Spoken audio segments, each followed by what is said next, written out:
Good morning, dear students. My subject is PSP, Power System Planning, and today topic is that Generation System Model. हम यहाँ पे जो generation system model है वो दो तरीके से हम देखते हैं. फर्स्ट जो हम देखेंगे टू स्टेट मॉडल और एक बेस यूनिट. एक बेस यूनिट के लिए टू स्टेट मॉडल के बारे में हम स्टडी करेंगे. और अगला जो हमारा मॉडल होगा वो होगा हमारा फोर स्टेट मॉडल और प्लानिंग स्टडी. प्लानिंग स्टडीज के लिए फोर स्टेट मॉडल. तो यहाँ पे हमारा दो जनरेशन सिस्टम मॉडल में दो तरीके के मॉडल है. पहला मॉडल है टू स्टेट मॉडल और ए बेस यूनिट, और सेकंड मॉडल है फोर स्टेट मॉडल और planning studies. So let us start with my topic generation system model. First method is that two state model for a base unit. एक base unit के लिए two state model. So here the two state model is shown in figure. In this two state model is shown in figure. इससे पहले जो हमने lecture देखे थे generation system model के, उसमें हमने जो है कुछ जो बातें हैं वो डिस्कस की थी जनरेशन सिस्टम मॉडल के लिए.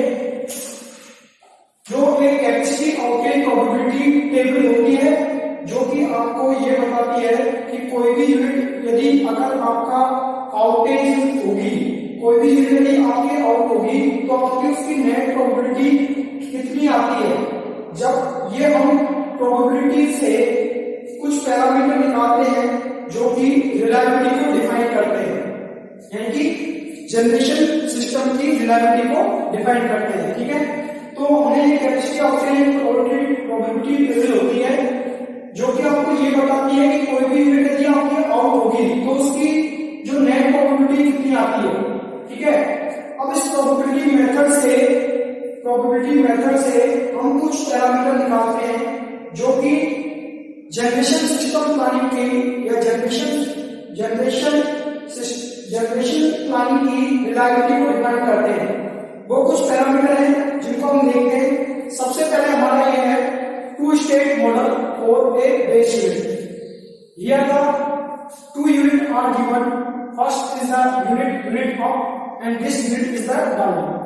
Here the unit up, जो आपकी यूनिट अप है मीन्स जो आपका यूनिट इन सर्विस है वो लैम्डा रेट से क्या हो रही है, डाउन हो रही है. यानी कि यूनिट जो आपकी अप है वो जब यूनिट जो आपकी अप है वो डाउन हो जाती है या आउटेज में चली जाती है तो उसकी जो रेट है डाउन होने की या आउटेज में जाने की वो लैम्डा रेट से क्या हो रही है, डाउन हो रही है. जो यूनिट आपकी अप है वो डाउन हो जाती है या उस पर आउटेज हो जाता है. जो उसकी उसकी जो आउटेज होने की जो दर है जो लैम्डा है, ठीक है, और कोई यूनिट जो डाउन है वो अप होती है. डाउन स्टेट से यदि अप स्टेट में आ रही है यानी कि अनअवेलेबिलिटी स्टेट से अवेलेबल स्टेट में आ रही है, ठीक है, या आउट ऑफ सर्विस से इन सर्विस स्टेट में आ रही है तो वो क्या कर रही है, म्यू रेट से अप स्टेट में आ रही है. ठीक है, तो जो यूनिट अप है वो लैम्डा स्टेट से डाउन हो रही है और जो यूनिट डाउन है, ठीक है, वो म्यू रेट से अप हो रही है. ठीक है, तो डाउन किसकी वजह से होती है, डाउन जो आपकी होती है वो या तो आउटेज की वजह से होती है, ठीक है, या यूनिट आपकी जो डाउन होती है यदि आपकी कोई भी यूनिट आउटेज में चली जाती है तो वो डाउन हो जाती है. तो यहाँ पे जो यूनिट अप है वो लैम्डा रेट से आउटेज में चली गई और आउटेज में चले जाने की वजह से यूनिट डाउन हो गई, किससे, लैम्डा रेट से. और कोई यूनिट जो डाउन है वो म्यू रेट से क्या हो गई, अप होती है. ठीक है, there lambda is the expected failure rate of the base load unit. यहाँ पे जो लैम्डा है वो एक्सपेक्टेड फेलियर रेट है बेस लोड यूनिट की.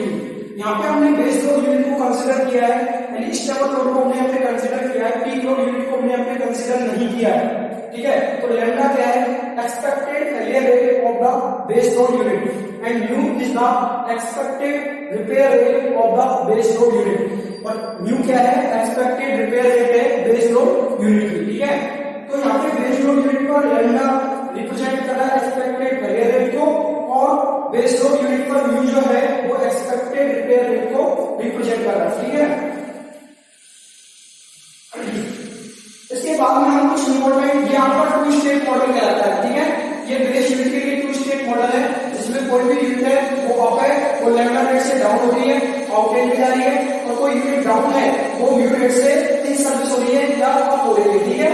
तो यहाँ पे एक्स जो लैम्डा है वो एक्सपेक्टेड फेलियर रेट है बेस्ड ऑन यूनिट की, और म्यू है वो एक्सपेक्टेड रिपेयर रेट है बेस्ड ऑन यूनिट की, ठीक है।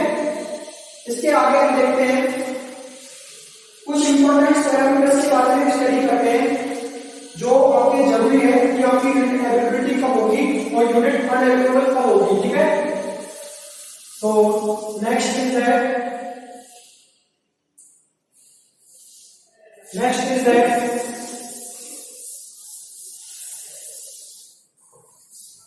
some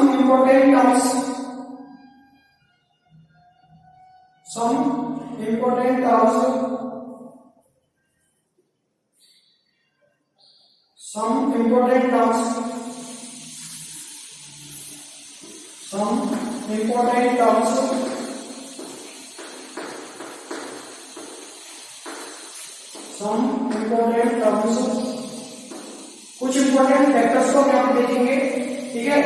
तो सबसे पहले स्टार्ट करते हैं यूनिट अनअवेलेबिलिटी।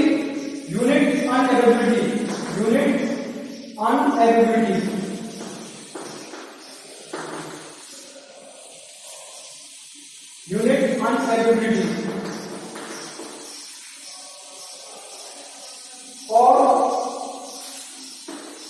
अनअवेलेबिलिटी फर्स्ट आपका आता है यूनिट अनअवेलेबल का कि आपको है अनअवेलेबल कब है। फर्स्ट है आपका यूनिट अनअवेलेबिलिटी और जो है अनअवेलेबिलिटी। तो कुछ जो है जब भी पोस्ट आउटेज होता है तो कुछ टाइम के लिए जो यूनिट है अगर पोस्ट आउटेज होता है आपके तो उसकी आपकी प्रोबेबिलिटी देखते हैं, ठीक है। पोस्ट आउटेज होता है तो कुछ टाइम के लिए जो अगर पोस्ट आउटेज होता है तो कुछ टाइम के लिए हम उसकी प्रोबेबिलिटी देखते हैं, ठीक है। तो ये हमारा है पहला यूनिट है अनएबिलिटी और अनएबिलिटी, ठीक है। यानी कि मींस आपका यूनिट है वो आउट ऑफ सर्विस है, अनअवेलेबल है, उपलब्ध नहीं है, ठीक है, इन सर्विस नहीं है, ठीक है। तो यहाँ पे पहला पॉइंट है the probability of a unit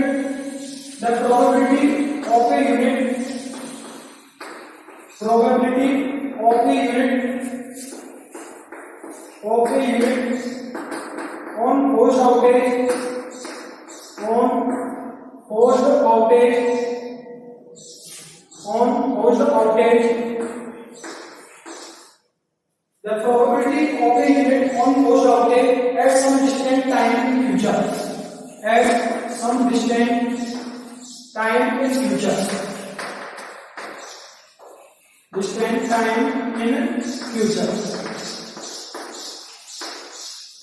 Now the second point is that also called as a post outage rate, also called as a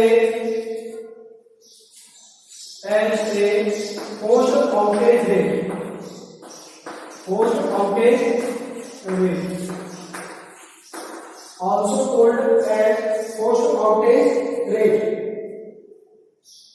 And a important parameter used in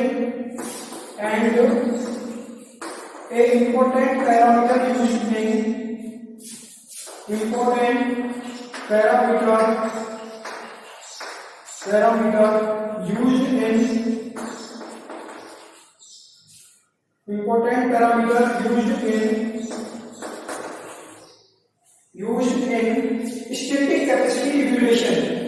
Static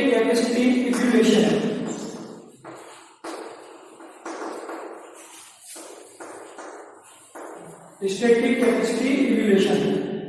Now the next point is that it is defined as, मतलब अनएबिलिटी को कैसे define करते हैं? It is defined as the ratio of downtime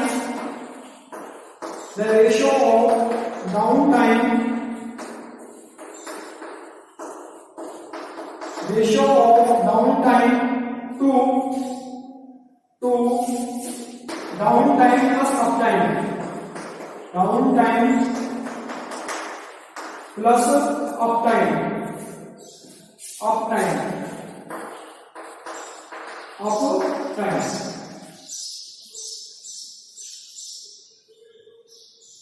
तो जब भी कोई force outage होता है तो कुछ टाइम के लिए उसकी हम प्रोबेबिलिटी देखते हैं, उसे कहते हैं फोर्स आउटेज। जब भी कोई फोर्स आउटेज होता है तो उसकी हम प्रोबेबिलिटी देखते हैं।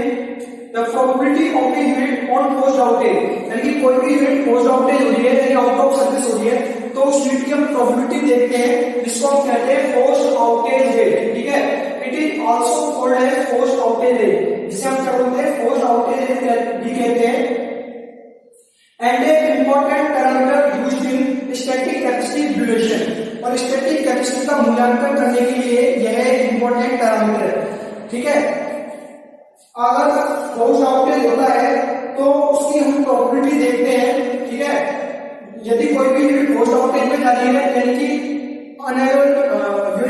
डाउन स्टेट में जा रही है, ठीक है, तो उसकी हम फोर्स आउटेज की जो यूनिट की प्रोबेबिलिटी देखते हैं। ठीक है, उसको हम बोलते हैं फोर्स आउटेज रेट भी से हम कहते हैं। ठीक है, and A important parameter used in static capacity duration, और स्टैटिक कैपेसिटी ड्यूरेशन में ये एक इंपॉर्टेंट पैरामीटर जो उपयोग में आता है वो कौन सा इंपॉर्टेंट पैरामीटर है, force outage rate. It is defined as the ratio of down time to up time, जो है अनएबिलिटी या एफओआर को जो हम डिफाइन करते हैं वो रेशियो किसका है, डाउन टाइम, यानी कितने टाइम के लिए आपकी यूनिट में फोर्स आउटेज रही upon total time. Total time क्या होता है, डाउन टाइम प्लस के अप टाइम। तो ये down time upon down time plus के अप टाइम का क्या होता है, अनुपात होता है क्या, एफओआर, फोर्स आउटेज रेट या अनएबिलिटी। ठीक है, तो फॉर्मूला हमारा क्या हो गया, अनएबिलिटी और अनुपात का, अनएबिलिटी, अनएबिलिटी या जिसको हम एफओआर भी बोलते हैं। अनएबिलिटी मतलब मींस आपका यूनिट है वो आउटेज हो गया है, अवेलेबल नहीं है। ठीक है, तो इसका मतलब इसको आप दूसरा भी बोल सकते हो, FOR. FOR means force outage rate, FOR means force outage rate. ठीक है, तो यहाँ पे इसका फॉर्मूला क्या हो जाएगा, down time, down time upon down time upon down time plus के up time, plus up time. This is the formula of inability और force outage rate, which is equal to down time upon down time plus के up time.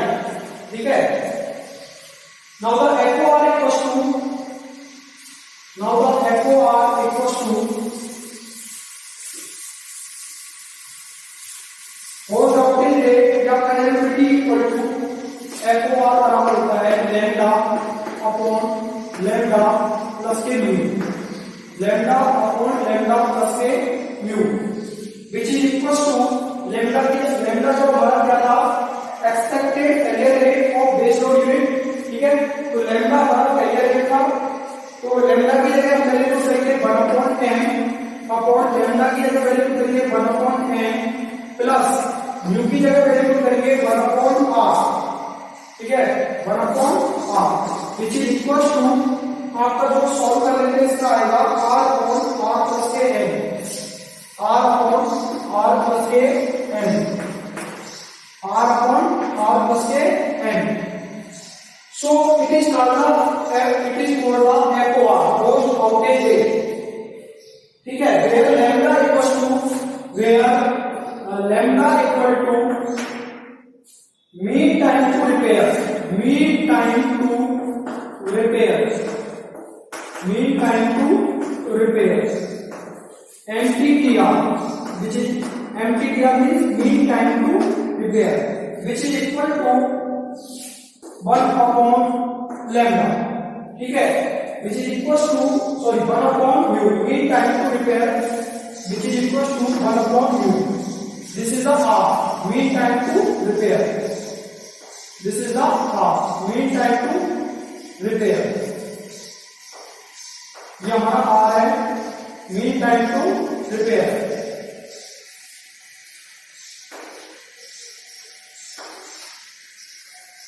ये आपका R है, mean time to repair. तो R बराबर क्या होगा, time to repair which is equal to 1 upon mu, ठीक है। इसके बाद में है M which is M equal to mean time to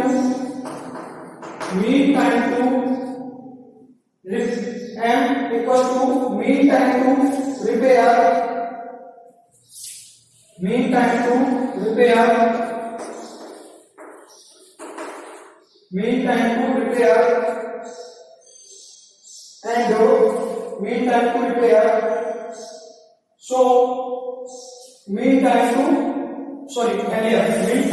failure M क्या है mean time to failure which is called 1 upon lambda, ठीक है। तो यहाँ पे जो F O R close out के रेट का फॉर्मूला होता है down time upon down time plus के अप टाइम, या ऐसे भी कह सकते हो down time upon total time, ठीक है। तो F O R equals to lambda upon lambda plus के mu, where lambda equals to 1 upon M. तो लैम्डा की वैल्यू क्या आएगी 1 अपॉन यहाँ से जो लैम्डा की वैल्यू निकालते हैं मैं आपको बता देता हूँ। यदि यहाँ से आप लैम्डा की वैल्यू निकालोगे इस वाली इक्वेशन से, यदि आप लैम्डा की वैल्यू निकालोगे तो लैम्डा इक्वल्स टू क्या आ जाएगा, लैम्डा इक्वल टू क्या आ जाएगा 1 अपॉन एन, और लैम्डा की वैल्यू क्या पड़ेगी यहाँ पे 1 अपॉन एन, लैम्डा की वैल्यू होगी 1 अपॉन एन प्लस के म्यू की वैल्यू कहां से निकालोगे यहाँ से, तो यहाँ से म्यू की वैल्यू क्या आ जाएगी, म्यू इक्वल टू क्या आ जाएगा 1 अपॉन आर, तो म्यू की वैल्यू ऐसे रहेगी। तो this is the lambda is the down time plus के mu is the up time, ठीक है। तो यहाँ पे जो हमारा वैल्यू करती है हमने लैम्डा की जगह वैल्यू करती है 1 अपॉन एन, यहाँ पे भी 1 अपॉन एन, म्यू की जगह वैल्यू यहाँ से निकाली हमने 1 अपॉन आर।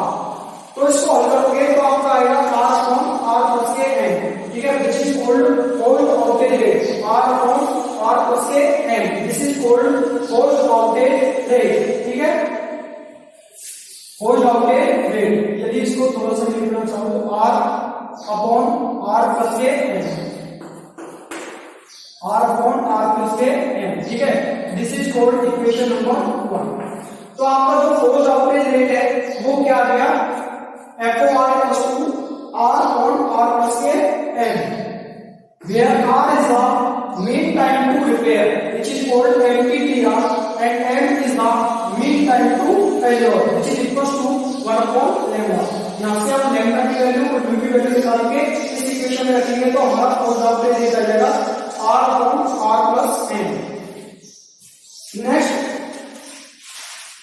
इसके बाद में जो हमारा है दूसरा निकालते हैं, ये था आपका unit availability, sorry unit availability और अवेलेबिलिटी, ठीक है, इसको फोर्स्ड वोल्टेज रेट भी कहते हैं, ठीक है।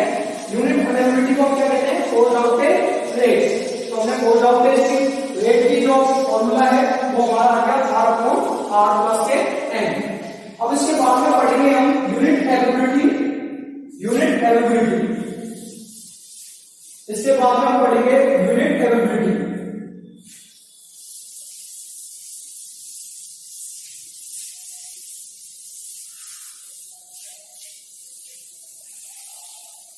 इसके बाद में हमारा आता है यूनिट अवेलेबिलिटी, दूसरा आता है unit availability.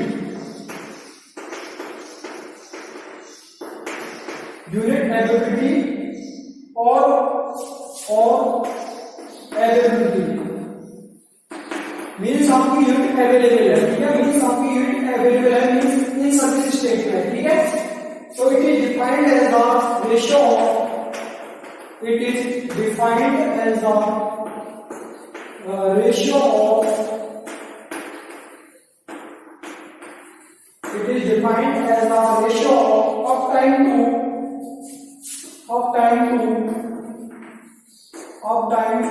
downtime plus the uptime, downtime plus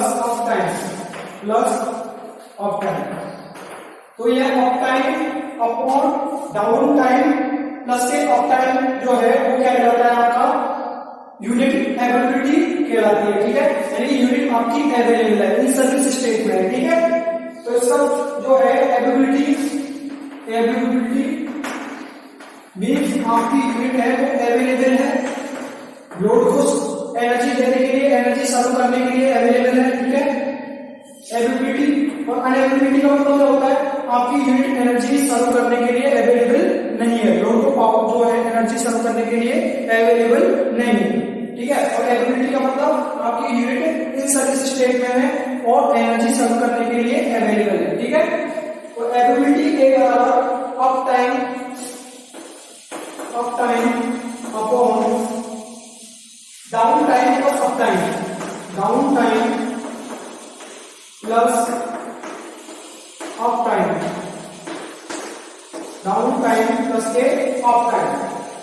where up time is the mu, up time क्या है म्यू, तो अप टाइम की जगह लिखेंगे हम mu upon down time lambda plus के अप टाइम म्यू, तो म्यू अपॉन लैम्डा प्लस के mu which is called ability, ठीक है। यहाँ पे ये हो गया ए, ठीक है। तो यहाँ से म्यू की वैल्यू निकल सकते हैं, तो म्यू की वैल्यू रखिए तो 1/r, ठीक है। इसको सॉल्व आउट करोगे तो आपका जो वैल्यू रखोगे यहाँ, तो इसकी वैल्यू आ जाएगी एबिलिटी की m अपॉन, देखो आपकी जो यूनिट है वो m टाइम के लिए तो क्या रहेगी, अप रहेगी, जैसा हमने पिछले लेक्चर में जो डायग्राम बनाया था, ठीक है। उसके अकॉर्डिंग जो आपकी यूनिट है m टाइम के लिए क्या रहेगी, अप रहेगी। और जो है डाउन टाइम क्या बना था हमने r, ठीक है। अप टाइम क्या होगा m, तो m अपॉन r प्लस के m, ठीक है। जब इसके पिछले वीडियो आप देखोगे जनरेशन मॉडल के, उस पर आपको पता लगेगा, हमने एक डायग्राम बनाया था जिसमें m नंबर ऑफ टाइम्स के लिए आपकी यूनिट अप रहेगी और r नंबर ऑफ टाइम्स के लिए आपकी यूनिट क्या रहेगी, इक्विलिब्रियम में डाउन रहेगी, ठीक है। तो m नंबर ऑफ टाइम्स के लिए आपकी अप रही, तो अप टाइम क्या हो गया m, और r इज द जो है डाउन टाइम, और अप टाइम क्या है n, ठीक है। m अपॉन r प्लस के n which is equal to